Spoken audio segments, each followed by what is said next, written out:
Good morning or good evening from Melbourne, Australia. My name is Eugen. I'm here to talking about culture for peace building in Northern Ireland. I would like to begin by thanking Bryson for inviting me to facilitate their conversations on culture and peace building. I would like to share with you in this presentation a framework for talking about culture in the context of Northern Ireland today. I have been coming to Northern Ireland regularly over the past 6 years, talking to various people and groups about culture and peace building. I learned very quickly that it is difficult to talk about culture here because it is very politicized, and any discussion soon becomes stuck in conflict over rights and identity.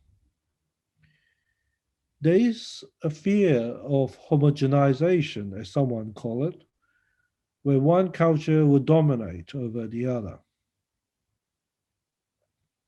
I'm putting these issues up front because I've come to realize that any approaches to talking about culture in Northern Ireland must not be shy in facing these difficulties. Before we go into talking about specific cultural issues that needs to be addressed in peace building, we should have some agreement on our understanding about what we mean by culture. Nowadays, in modern Western world, people talk about culture as if it is mainly about art, music, literature, and food. If you read English language newspapers, most will have a section on culture. But it is often very much about entertainment. In my mind, there is a lot more about culture than all those things. My appreciation of culture really grew after working with Aboriginals in the central desert of Australia. They taught me about the importance of culture. Culture, they said, is like the cradle that holds us. They have a deep appreciation of the vital importance of culture, having lost them as a result of colonization and dispossession. So often we don't know the value of what we have until we lose it. I, I am an ethnic Chinese, but have grown up in what was a British colony, Malaya, and then educated in England before migrating to Australia, where I have lived for almost 37 years. I have come to appreciate the complexity of culture, especially when I have to adapt to the culture of my adoptive country, and also when I'm working with colleagues in their country, like here in Northern Ireland. So, what is culture?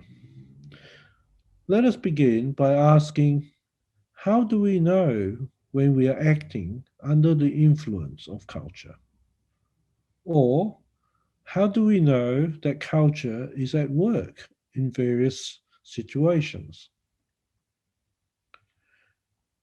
We often hear that people say that culture is that thing that influences our way of being in the world. Or when they talk about their way of life.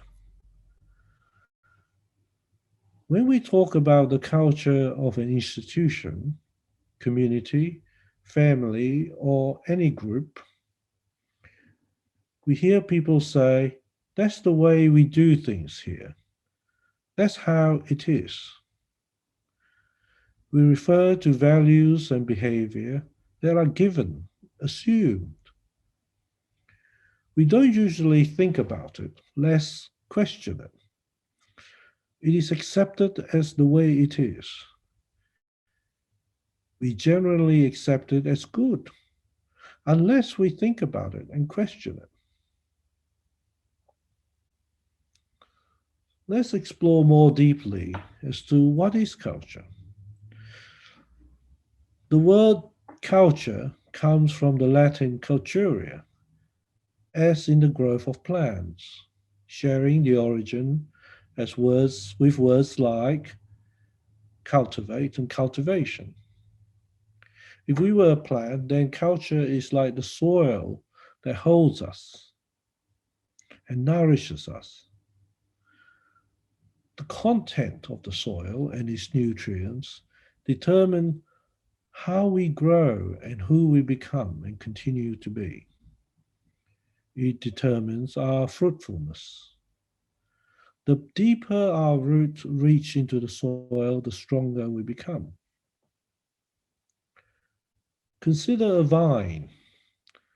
Now, those of you who are interested in wines and the factors that influence their characteristics will know that a young vine with shallow roots is easily affected by the weather. A good vintage is dependent on a wet winter, a calm spring, and an even summer. Old vines that are 40, 50, or even 100 years old have their roots deep into the soil. They are more steady and are not so easily affected by the weather, but more by the character of the soil. I think there is something similar here in our consideration of our relationship, of that relationship between people and their culture. Migrants, and I have been a migrant several times, take a little of their culture with them. When we move to a new country, we are like pot plants with the soil from our motherland. We are very vulnerable.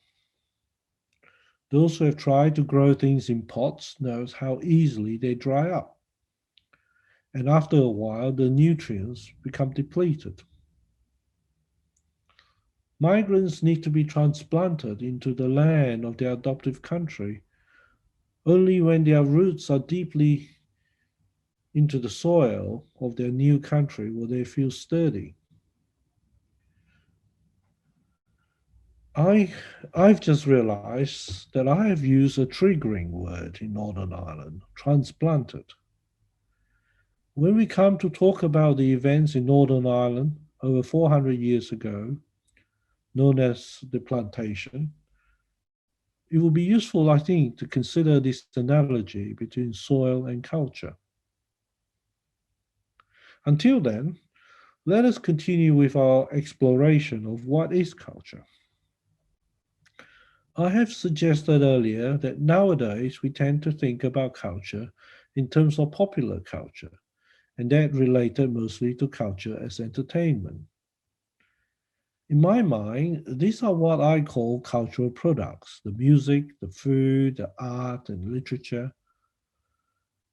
In fact, many sociologists and anthropologists and other experts of cultural studies have used this term cultural products. And they sometimes talk about cultural production or cultural industry. But there is more to culture than cultural products.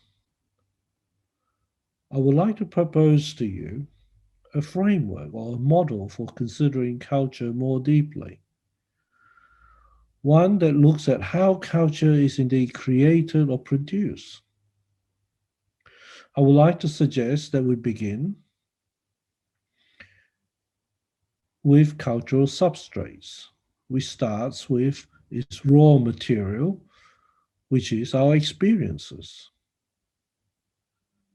And since culture is a collective phenomenon, we are talking about our shared experiences. These experiences inform and influence the development of our values and assumptions. Or, to put it another way, our values and assumptions come out of our shared experiences. Our experiences combined with values and assumptions are then transformed into cultural products by what I have referred to as cultural instruments. Sociologists have studied cultural instruments for a long time, and they tell me that what I call cultural instruments are made up of social structures and social processes. A social structure is like an institution or an organization, like a church or government, or the various elements of a civil society. It can also be artists, musicians, and their respective organizations and industry. Social processes include democratic or political processes generally, or how communities come to terms with the loss and grief and trauma, or how creative processes such as how a piece of music is created and shared. So, to summarize and to illustrate it in a diagram, I would like to share a slide with you. So, here we begin with cultural substrates, which is acted upon by cultural instruments to make cultural products. Allow me to elaborate with of this framework with an example that illustrates how culture can be created. Consider an incident that had affected most people in a community, say the tragic death of a young person. A songwriter wrote a song about it and sang it while busking by the marketplace. It captured the attention of many, and the news soon spread, and she was invited to play it on the local radio. It was a song that resonated with how many people felt about what happened. The song was recorded and was more widely spread and shared, and was played on the anniversaries of that incident. It became the anthem for that incident and all that related to it. And therefore, it became part of that community's culture. And generations later, it will become a folk song of their culture. In this example, the shared experience of the people of that community is the raw substrate that, along with other substrates, such as their values and assumptions, were drawn together into a song by a songwriter who is a cultural instrument. She was aided by the local radio and recording studio, which, as cultural instruments, enabled the song to be shared far and wide and over many years and generations. Other cultural instruments, such as civic organization and community groups, in insisting that a song is played on the anniversary of the incident, also contribute to the process of making that song into an anthem. And in remembering it over a few generations, they help to make it a folk song of that culture. I hope this example will have demonstrated to you that culture can be created and continually developed. It can also change. Culture is dynamic. We often confuse culture with tradition, however. Tradition does not change, and it is about preserving the past. Culture is informed and influenced by the past, but it holds and nourishes in the present and it guides us into the future. I also hope that the example that I've shared would have illustrated how cultural substrates, instruments, and products are all parts of culture. If you're still unsure about how this framework for thinking about culture works, perhaps I can explain a little more with the metaphor of baking a cake. Cultural substrates are like the ingredient that goes into a cake, butter, sugar, eggs, flour. Cultural instruments are the people, the equipment, the process of mixing the ingredients together. And cultural instruments is about how we make the cake, how we bake it. And of course, the cultural product is the cake itself. If we continue with this metaphor, it would explain how the same ingredients can be made into different cakes, depending on how we mix the ingredients and bake it. Those of you who are used to baking cakes will know that a slight change in technique and baking at different temperature for a different period of time while using the same ingredients will give you a different cake. We could go on with this metaphor and look at how similar experiences, ingredients, with different institutions can give rise to different cultural products. We can also discuss how if we want to change a culture, we need to start with changing its substrates, like the values and assumptions. And we need to change the way institutions and their processes act on these substrates to give us new and different products. We could go on and on with this example, this metaphor. However, I should return to the question, how do we talk about culture in a way that we can change it or create new ones? I hope the framework I've shared with you will encourage you to think more deeply about your culture and examine it. Some of you might want to remind me that it is difficult to talk about culture in Northern Ireland, and it is politicized and a sensitive subject. Indeed, it is impossible to talk freely about culture unless we have a culturally safe space. Now, what do I mean by a culturally safe space? I mean, firstly, it is one where all cultures are held with equal esteem and respect. And secondly, people are experts of their own culture, and one should not comment or make judgment about another person's culture unless invited. Thirdly, commonalities and differences are equally valued. If we could all agree on these three ground rules, and now we are on the same page as what we mean by culture, then let us proceed. In the past few months, I've conducted several series of group discussion on culture with the aim of peace building in Northern Ireland. I've given the participants a scenario which I think they have found helpful. The aim of this scenario is to enable them to think about their culture together. I wish to emphasize the word together. Given that culture is a collective phenomenon that we share, we can only change it and build new ones by first talking about it together. Wait a minute, you might say. Why do we have to change our culture? I'm quite happy as it is. I can understand why you might feel that way. Indeed, there are some aspects of culture that does not need changing. But some have influenced our way of seeing the other. And the way and I have been told many times in Northern Ireland today, many tend to assume that the other as the enemy unless proven otherwise. This, I think, is the legacy of the conflict. To build peace, we need a culture that is less dominated by fear and such assumptions, and one that is more likely to treat the other with compassion. So let us continue to talk about culture and examine it together. So back to the scenario. I would like you to imagine that we are starting a new Northern Ireland on planet B.